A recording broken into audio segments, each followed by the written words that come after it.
গর্ভের সন্তান থাকা অবস্থায় কি কি আমল করলে সন্তান নেককার হয়।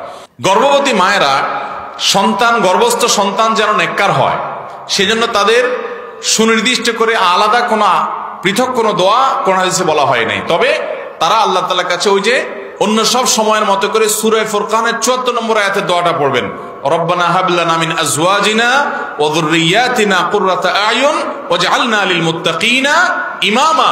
আল্লাহ আমার রব, আপনি আমার সন্তান সন্ততি, স্বামী স্ত্রী, আমার জীবন সঙ্গী সবাইকে মুত্তাকিদের ইমাম বানায় দেন, চক্ষু শীতলকারী বানায় দেন।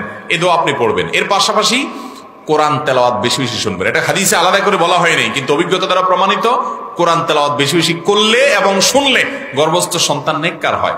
গান, হারাম জিনিস শুনবেন না, হারাম জিনিস দেখবেন না। এই টাইমটাতে অন্তত গুনাহ থেকে বেঁচে থাকবেন। এবং সবচেয়ে বেশি গুরুত্বের সাথে যেটা করবেন হলো যে হারাম খাবেন না।